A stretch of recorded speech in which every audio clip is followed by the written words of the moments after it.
안녕하세요. 워런 버핏처럼 매일 신문을 박준모와 함께 읽으면서 투자의 고수가 됩시다. 오늘 9월 8일 목요일 예, 순서입니다.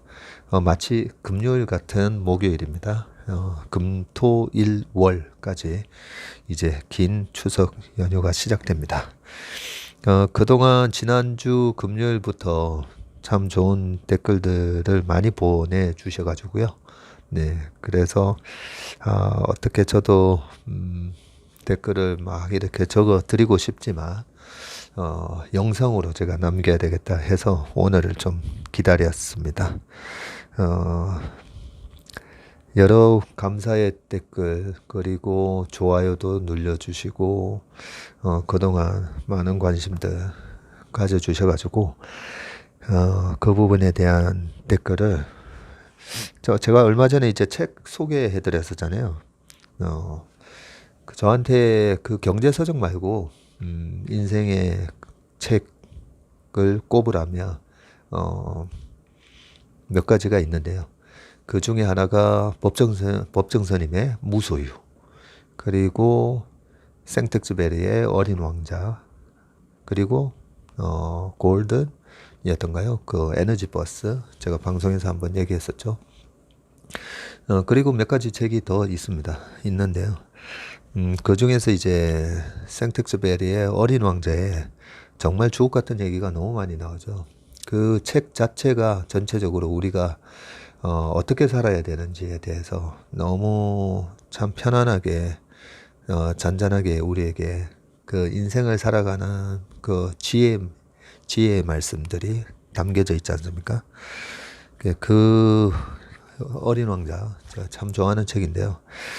그 책에서 몇 구절을 좀 따와서 하나의 그 답변의 댓글로 대신하겠습니다. 어린 왕자에서 그 여우가 어린 왕자한테 여러 가지 참 좋은 말들을 많이 해주잖아요. 이렇게 얘기합니다. 내 생활은 단조로워. 나는 닭을 쫓고 사람들은 나를 쫓지. 닭들은 모두 서로 비슷하고 사람들도 모두 비슷해. 그래서 난 좀 곤태로워. 그러나 내가 날 길들인다면 내 생활은 햇빛을 받은 것처럼 밝아질 거야.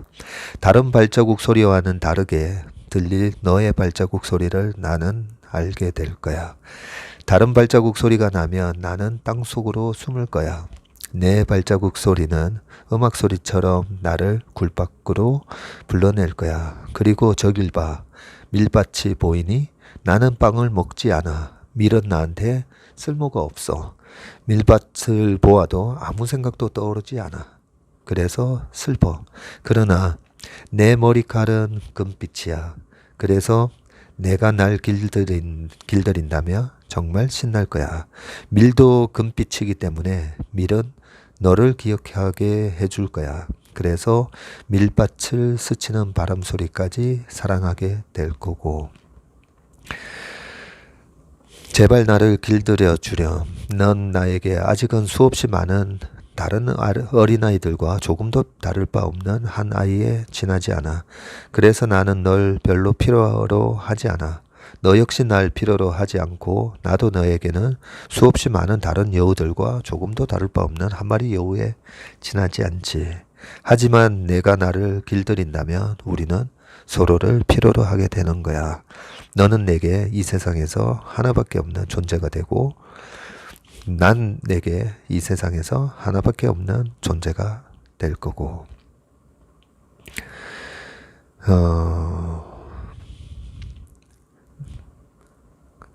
나 역시 당신에게 있어 이 세상에서 둘도 없는 친구가 될 거예요. 당신이 오후 4시에 온다면 난 3시부터 마음이 들뜰 거예요. 너의 장미꽃이 그토록 소중한 것은 그 꽃을 위해 내가 공들인 그 시간들 때문이야. 여기 보이는 건 껍데기에 지나지 않아. 가장 중요한 것은 눈에 보이지 않아. 세상에서 가장 어려운 일이 뭔지 아니? 세상에서 가장 어려운 일은 사람이 사람의 마음을 얻는 일이란다. 예, 이런 얘기다. 그 행성마다 많은 사람의 모습들을 보여주잖아요. 예, 우리가 얼마나 의미 없는 짓을 하면서 또 살고 있는지 예, 그런 얘기를 해주기 때문에 자주자주 이 어린 왕자가 우리에게 준 그 어떻게 살아야 되는지에 대한 메시지를 항상 이렇게 되새깁니다. 예, 그런 의미에서 우리 웜의 신방 그리고 상류시비에서 채플미 최근에 만든 이제 여미남 등등 이 방송을 봐주시고 거기서 또 여러 가지 좋은 조언들 해주시고 댓글과 감사의 그런 좋아요 눌러주시고 등등의 저희가 우리 구독자들 길들이고 그 구독자분들이 또 저희를 길들이고 있잖아요. 네. 그래서 우리가 서로 간에 소중한 존재가 된다라는 생각이 들었습니다. 항상 그런 마음을 저도 갖고 있기 때문에요. 네. 매번 그래도 제가 그 댓글 다신 거에 좋아요는 거의 다 눌러드립니다. 예. 우리 상류시비 관계자가 누르는 거 말고 네, 제가 또 따로 좋아요 눌러 항상 드리면서 감사의 마음을 또 제가 전한다는 거 꼭 기억해 주시기 바라겠습니다. 오늘 기사 5가지 보겠습니다. 8월엔 경상수지마저 적자. 오늘은 참고로 전부 이제 매일경제 신문입니다. 그러고 보니까 제가 매일매일 이렇게 신문을 읽으면서 우리 신문 기자분들도 저를 길들이고 계신 것 같아요. 네, 우리 기자님들 감사합니다. 좋은 이런 소스들, 정보들을 많이 매일같이 이렇게 기사를 적어주셔서 우리 기자님들도 감사합니다. 추석 잘 보내시고요. 매일경제 송민근 기자님이 쓰신 기사인데 8월엔 경상수지마저 적자 가능성, 원화값 추가 하락하고 고물가 악순환이다라고 되어 있습니다. 최근에 이제 무역수지가 뭐 5개월 연속 적자인데 경상수지는 괜찮다 뭐 이런 얘기를 하지 않습니까? 그 부분에 대한 기사인데요. 줄어드는 경상수지 흑자라고 해서 단위가 지금 억 달러인데 1, 2, 3월 달까지는 19억 달러, 64억 달러, 71억 달러 흑자가 났고요. 4월에만 마이너스 1억 달러 적자가 났지만 5월, 6월, 7월에도 계속 경상수지는 흑자가 났습니다. 근데 지금 8월 달에 마이너스가 예상된다라는 거죠. 네. 그러면 여기서 아니 경상수지랑 무역수지랑 어떻게 차이가 나지? 아, 이거 중학교, 고등학교 때 배운 것 같은데? 네, 그런 생각 하시잖아요. 네. 그 경상수지는 그 크게 이제 무역수지에다가 무역수지는 말 그대로 수출하고 수입에서 차익이잖아요. 네, 그걸 보시면 되는데, 박지성 선수가 해외에서 뛰고, 최근에는 이제 손흥민 선수죠. 손흥민 선수가 프리미어 리그에서 유로로 아마 받겠죠. 그거 받은 걸 이제 한국으로 이제 아버님한테 보냈어요. 그러면 이거는 어떻게 잡히지? 그죠?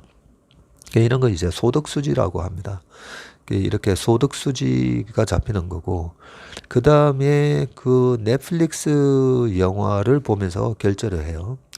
또 여행을 가서 어뮤즈먼트, 거기 뭐죠? 거기 디즈니랜드라든지 뭐 이런 데서도 쓰고 등등 이제 우리가 상품을 사는 게 아니라 소위 말해서 이제 서비스를 이용하는 거, 예. 해외 가서 서비스를 이용하는 거 그런 게 이제 서비스 수지입니다. 서비스 수지. 그런 거는 이제 무역 수지에 잡히지 않고 서비스 수지로 따로 잡습니다. 그렇게 총 크게 3가지로 무역 수지, 그다음에 소득 수지, 그리고 서비스 수지. 예, 요렇게 합쳐 가지고 보시면 됩니다. 뭐 서비스 수지에는 우리가 택배 아마존에서 뭘 시켰어요. 뭘 시켜서 물건이 들어오고 나가는 거는 무역수지에 해당되겠지만, 운송료, 예. 운송료. 그러면 운송료는 뭔가 물건이 온 게 아니잖아요. 그죠? 예. 이런 것까지도 다 서비스의 수지에 해당된다고 보시면 됩니다. 그래서 이런 걸 다 합치었더니 무역수지는 적자지만, 경상수지는 그래도 흑자였다는 거죠. 예. 그런 거 보면 우리 BTS라든지 아니면 손흥민 선수 등등 해서 해외에서 많이 달러를 많이 버셔서 그런 건가라는 생각이 드는데요. 7월 들어서 경상수지 흑작폭이 대폭 줄어든 가운데 8월에는 이제 적자 전망이 나오고 무역수지가 5개월 연속 적자를 기록한 가운데 경상수지가 적자로 돌아서면 원화값이 추가로 하락하고 수입 물가 상승세를 자극하는 악순환이 될 수 있다는 우려가 나왔다라고 했고요. 그러면서 이제 한국은행이 7월 경상수지가 10억 9천만 달러 흑자로 집계됐다고 밝혔는데 좀 전에 이제 제가 쭉 보여드렸듯이 우리 무역 수지 때문에 달러가 계속 빠져나간다라고 생각했잖아요. 그런데 실제로 경상수지로는 보면 계속 이렇게 달러를 벌고 있었습니다. 그렇기 때문에 무역 수지만 보고 야 우리나라가 IMF 때처럼 되는 거 아니야? 예, 그렇게 이제 생각을 안 하셔도 된다는 부분이죠. 달러당 원화값은 국내에서 달러 확보가 원활할 때 상승하거나 유지될 가능성이 높은데 경상수지 적자는 한국이 달러를 벌어들이는 능력이 악화됐음을 의미하기 때문이다라고 되어 있고요. 원화값 추가 하락은 물가 대응 측면에서도 악영향이 될 전망이다. 당연하죠. 우리가 이제 수입 물가가 엄청나게 이제 높아지고 있는 그런 부분이고 어제 아이폰 14인가요? 발표를 했지만 가격 동결이었잖아요. 가격 동결인데 우리는 옛날에 1130원 정도가 이제 그 10년 평균이거든요. 원달러 환율이 1130원이 평균인데 지금 1370원, 80원이잖아요. 그러면 달러로 999달러짜리를 들어왔을 때 예전에는 113만 원이었다면 지금은 137만 원으로 이렇게 아이폰 구매 가격이 또 높아지고 그만큼 이제 물가가 올라가는 그런 효과가 있기 때문입니다. 예, 그 다음에 다른 뉴스 또 바로 이어서 보겠습니다. 사우디에서 최대 수입국 아시아 유럽의 원유 가격을 인하를 했다라고 하네요. 아람코가 10월 물을 4달러나 내렸는데요. 경기 침체 우려에 선제적으로 인하를 해줬고요. 중국 봉쇄 연장도 수요 감소의 요인이다라고 하고 WTI가 어젯밤에 좀 많이 빠졌었죠. 네, 82불인가 얼마까지 빠졌었는데 사우디 아시아 원유 수출 가격 인하라고 이게 지금 그림이 나오는데요. 단위는 배럴당 달러고요.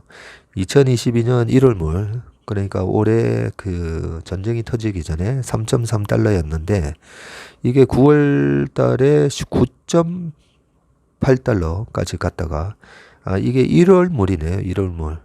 1월물이고 9월물이 9.8달러였다가 10월물이 5달러 85센트까지 이것만 보면 꽤 많이 빠졌네요. 이게 98불이었다면 지금 58불까지 떨어졌다는 얘기니까 그죠?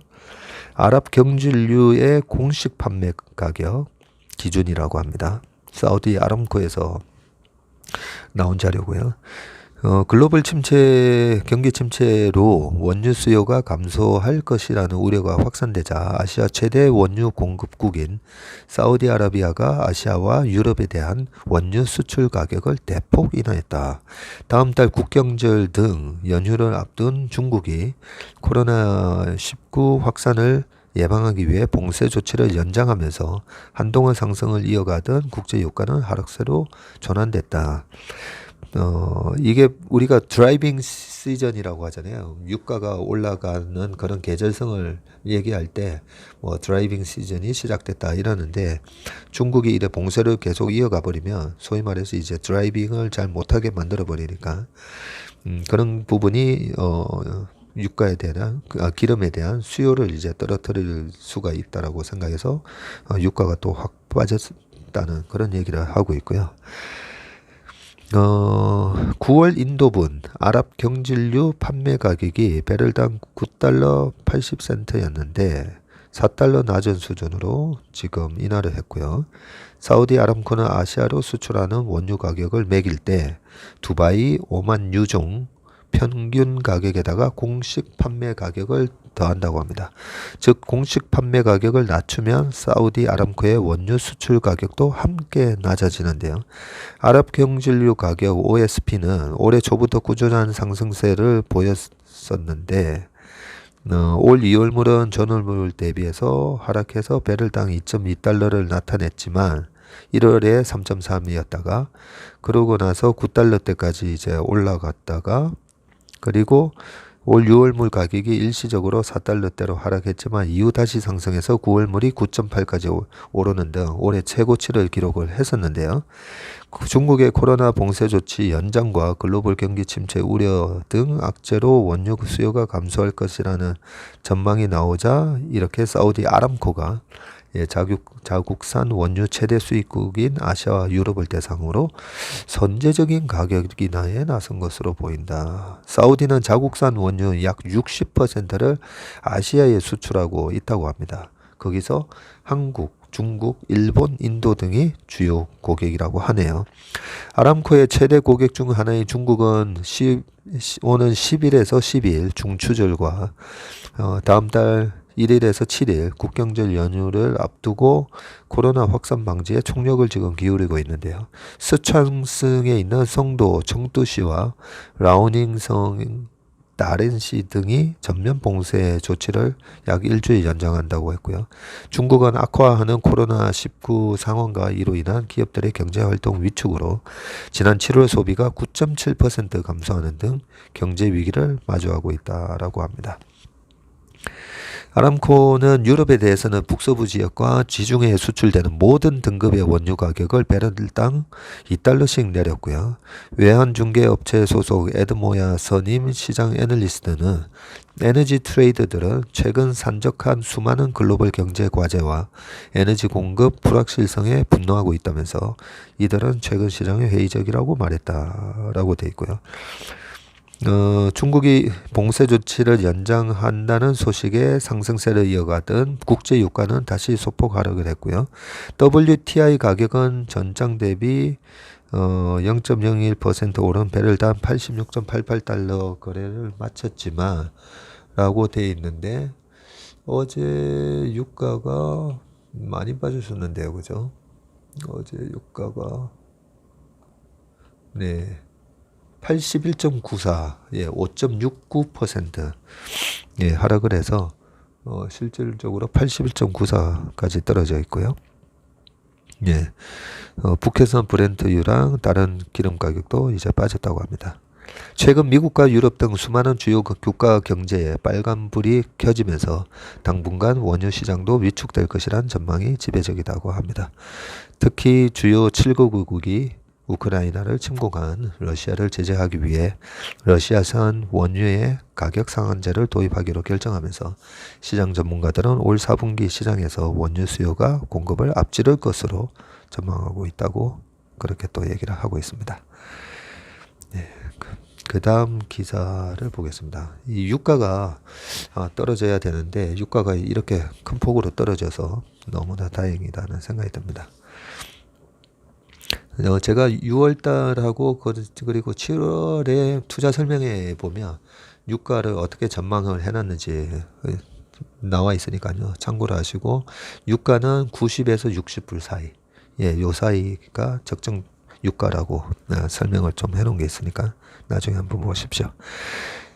포항제철소 국내 철강 35%를 생산을 하는데 조선차 건설업의 직격탄 해서 이 서울 쪽은 태풍이 너무 그냥 조용히 지나가서 큰 피해가 없는 줄 알았다가 저도 뉴스를 보고 깜짝 놀랐습니다.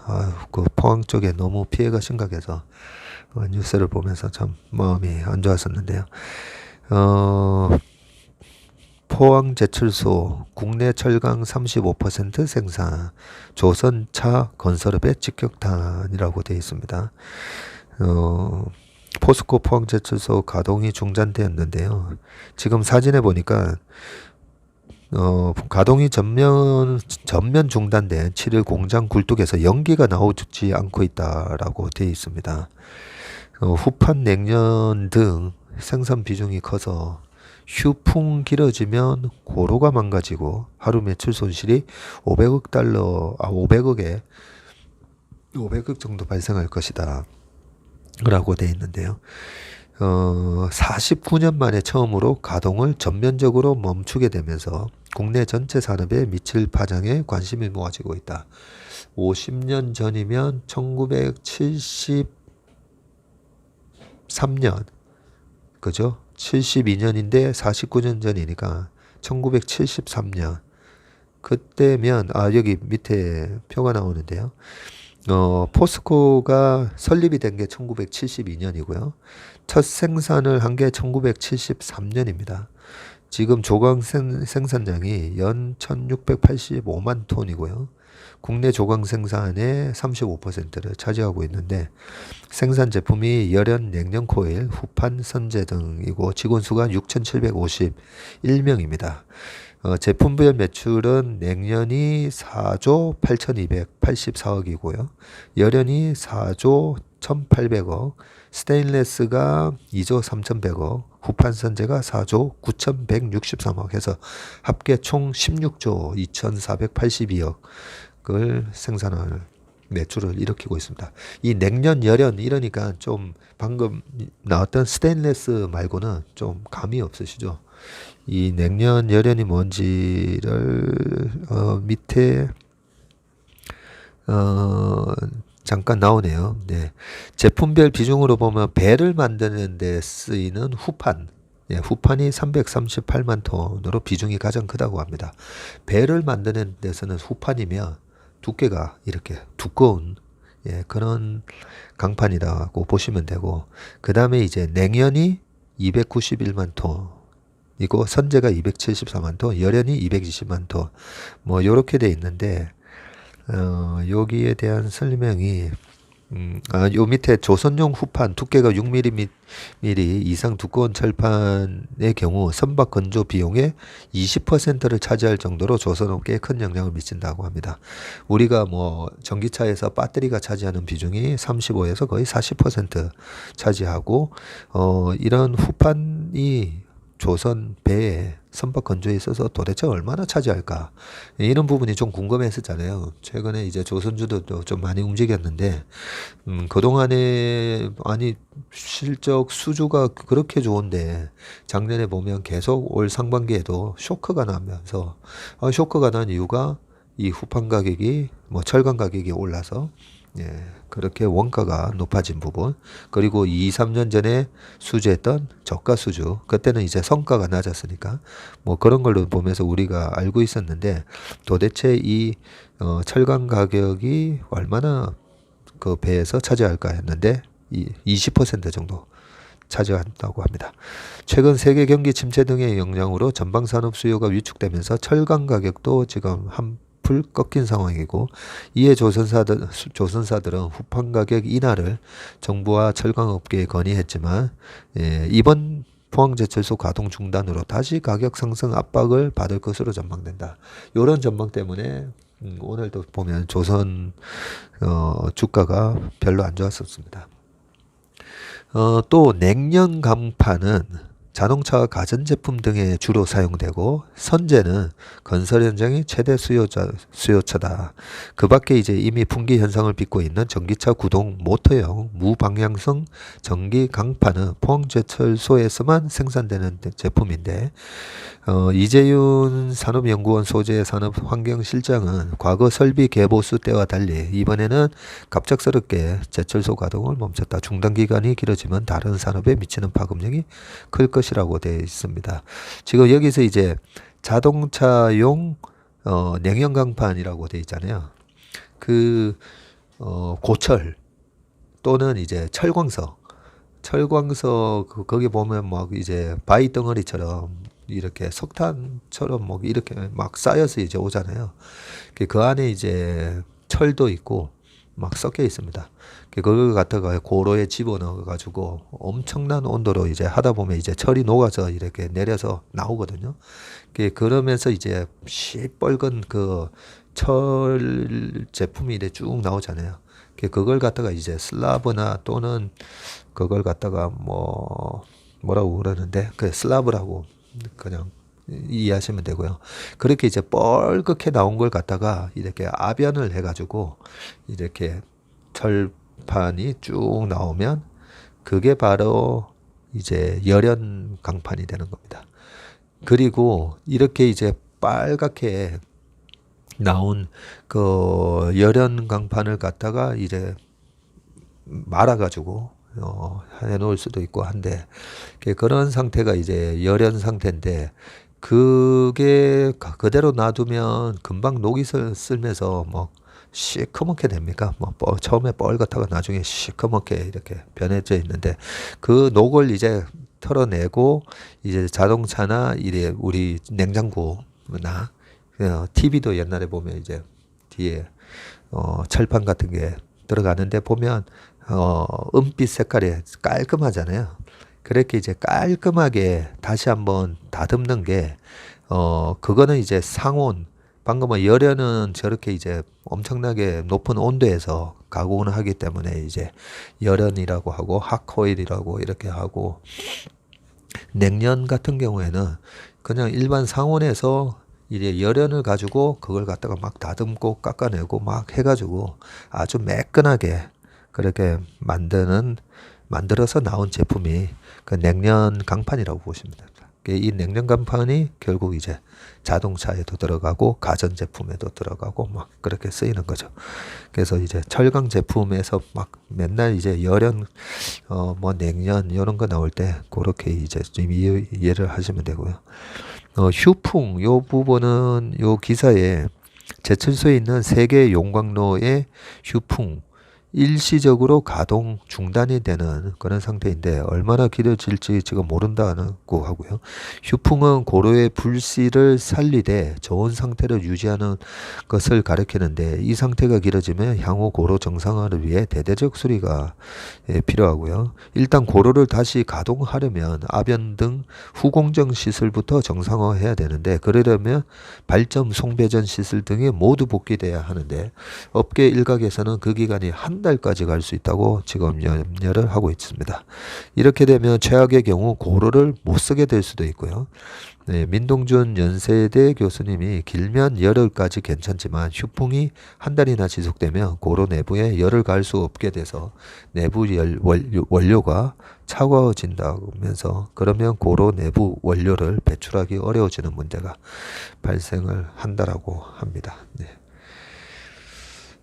이 1972년도에 포스코가 설립이 됐고, 요 포스코 설립만 하면 이제 떠오르는 인물이 있죠. 박태준 회장님이시고, 박태준 회장님 하면 또 떠오르는 또 명언이 있습니다. 제철보국이라고 하셨죠. 제철보국. 예, 철을 생산해서 나라에 보답한다. 그러면서 그때 당시에 뭐 유명한 일화죠. 네. 우리가 이 제철 생산을 성공적으로 펑제철소를 성공적으로 건립을 못하면 우리는 우양후해서 펑 앞바다가 0일만이잖아요. 0일 만에 다 빠져 죽어야 된다. 그러면서 이제 그 포항제철을 만드는 그 자금이 그때 이제 그 한일 협정을 통해서 옛날에 식민지 시대에 대한 보상금을 받아서 한 거기 때문에 그 박태준 회장님이 조상님의 혈세로 만든 제철소이기 때문에 우리는 반드시 이 제철소를 성공시켜서 나라에 보답을 해야 된다 하면서 제철보국이라는 그런 말씀을 하셨던 걸 생각이 납니다. 예, 그렇기 때문에 이 포항 제철소가 빨리 이제 정상화가 됐으면 좋겠습니다. 그 다음에도 요 피해와 관련된 요 뉴스인데요. 사진을 보고 제가 깜짝을 놀랐어요. 이 포항제철소 및 협력사 임직원들이 11호 태풍 흰남노 피해 복구에 총력을 다하고 있다고 하면서 이 포항제철소 연주 공장에서 지금 진흙을 파내고 있는 직원들 사진이 나왔는데 이 정도는 좀 몰랐고요. 그 밑에 사진에도 보면 경북 포항시 남구 포스코 포항제철소 안이 지금 침수되어 있고 이 트럭이 거의 반이 잠겨 있어요. 엄청난 이제 그 피해가 있었다는 걸 좀 알 수가 있습니다. 여기 기사에서도 보면요. 1973년 샘물을 처음 생산한 이후 49년 만에 벌어진 초유의 사태다라고 합니다. 72년도에 세워지고 샘물이 이제 처음 이제 나오기 시작한 게 73년이었고요. 그때 이제 샘물이 이제 처음 쏟아지는 장면을 보면서 박대준 회장님하고 그 직원들이 만세 삼창을 하는 그 사진이 아직까지도 남아 있습니다. 포항제철의 작년 매출이 18조 5천억에 달하고요. 하루 단위로 생산하면 생산 중단에 따라 하루 500억 원의 매출 손실이 발생하는 셈이다 라고 되어 있고요. 조강 생산 능력이 작년 기준으로 1685만 톤인데 전체 조강 생산의 뭐 35% 달한다는 거는 아까 기사랑 똑같은 기사고요. 조업 중단 상황이 길어지면 조선건설, 자동차 등 국내 핵심 전방 산업의 철강 제품 공급 차질이 불가피하다라고 되어 있고요. 철강 제품 생산 출하가 불가능해지면서 샘물을 굳힌 철강 반제품, 아까 슬래브 말씀드렸죠. 만드는 제강 공정까지 연쇄 중단된 것이다라고 하고요. 포항제철소에서 포스코 그룹은 포항제철소에서 생산한 슬래브 일부를 광양제철소로 돌려 가공할 계획이라면서 공급 차질 최소화를 위해 노력하겠다고 합니다. 지금 최정우 회장님이죠. 최정우 회장은 신속히 피해를 복구하고 조업을 정상화해서 국가 지역 경제에 영향이 없도록 해야 할 것이라고 하면서 고객사의 피해를 방지하기 위해 광양제철소 전환 생산 등 가능한 모든 방법을 동원하겠다고 얘기를 했습니다. 다행히 이제 광양제철소가 있고 우리나라의 뭐 현대제철뿐만 아니라 몇 가지 예전에 인천제철이 현대제철로 인수됐나요? 몇 군데 더 있습니다. 네. 아무튼 1972년도에 설립된 지 지금 50년 만에 큰 위기가 왔는데 잘 해결되기를 바라겠습니다. 그 다음 뉴스를 보겠습니다. 죄송합니다. 머스크도 깜짝 놀라겠는 걸 한국 전기차 미국 시장에서 일냈다라고 되어 있습니다. 여기 무슨 기사인가 한번 보겠습니다. 한국의 전기차 수출 규모가 세계 4위 수준인 것으로 조사됐다. 또 주요 수출국인 미국과 독일, 영국 시장에서 한국산 전기차 브랜드의 시장 점유율이 지속적으로 상승하는 것으로 나타났는데 특히 상반기 미국 시장에서는 점유율이 처음으로 2위에 올랐다. 한국무역협회에 따르면 코로나 이후 주요국 전기차 시장 동향 보고서에 따르면 지난해 한국의 전기차 수출액은 70억 달러로 독일 288억 달러, 미국 101억 달러, 중국 100억 달러에 이어 세계 4위였네요. 근데 독일이 288억 달러로 1등이네요. 미국이 101억 달러. 그 다음에 중국 100억 달러. 한국 전기차 수출액은 코로나 사태 이전인 2019년과 비교해서 111.2% 증가했네요. 한국의 전기차 주요 수출 지역은 미국과 유럽으로 미국에서는 올해 상반기 테슬라에 이어 처음으로 시장 점유율 2위를 기록했다. 또 2, 3위 수출국인 독일과 영국에서도 올해 상반기 시장 점유율이 4위와 3위를 기록하는 등 순위가 계속 높아지고 있다. 독일과 스페인이 5위에 올랐고 벨기에, 슬로바키아, 체코, 일본, 스웨덴이 뒤를 이었다고 합니다. 현대 기아의 전기차 판매량은 지금 34만 대로 미국 테슬라가 지금 105만 대, 독일 폭스바겐이 71만 대, 중국 BYD가 60만 대, 미국 제너럴 모터스 GM 52만 대 다음이었다. 한편 지난해 전 세계 전기차 판매량은 2019년 대비 226.3% 증가한 660만 대로 역대 최대를 기록을 했고요. 같은 기간 세계 전기차 교육 규모는 742억 달러로 1887억 달러 742억 달러에서 1887억 달러로 150% 이상 늘었다고 합니다. 네, 지난해니까 2021년이잖아요. 2021년도에 지금 660만 대가 팔렸습니다. 제가 1년에 자동차가 한 8천만 대 정도 팔린다고 말씀드렸죠. 8천에서 9천만 대 경기 상황에 따라서 왔다 갔다 하는데요. 8천만 대라고 했을 때 800만 대가 10%인데 아직까지 10%가 안 되는 거죠.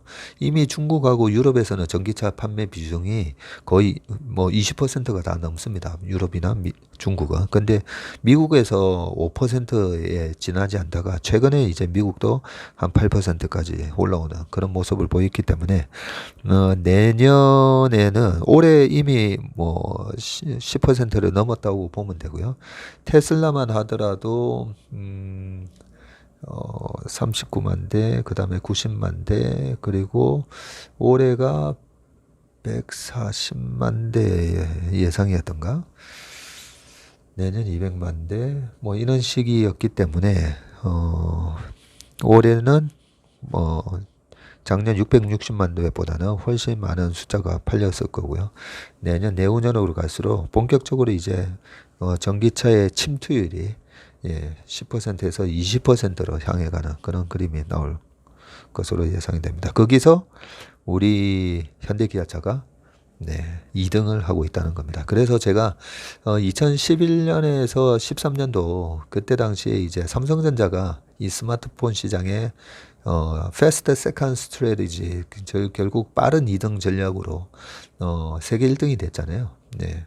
그런 것처럼 제가 계속 우리 현대 기아차가 이 전기차를 넘어서 이제 스마트카가 되는 거잖아요. 이 전기차에서 스마트카가 되는 이 큰 흐름에서 지금 2등을 하고 있다는 모습이 마치 10년 전에 삼성전자가 이래 좀 연상이 되는 그런 모습이기 때문에 우리 현대기아차 그러고 보니까 어제 저녁에 이제 저녁 먹는데 양재에서 현대차 직원 두 분이 사진을 찍어달라고 요청을 했었는데 제가 화이팅을 외쳤었는데 우리 현대기아차 그리고 그 협력업체들 엄청 많으시잖아요. 우리나라에 계속 삼성전자와 같은 신화를 한번 만들어 주시길 바라겠습니다. 그러면 웜의 신박 오늘 주요 뉴스는 여기고요. 추석 연휴 기간 동안에 우리를 길들여 주신 내 주변에 내가 또 길들였던 그런 분들 중에 그동안에 좀 소홀한 부분이 있었으면 한 번씩 챙겨보는 그런 시간을 가지셨으면 좋겠습니다. 건강하고 행복한 명절 되시길 바라겠습니다.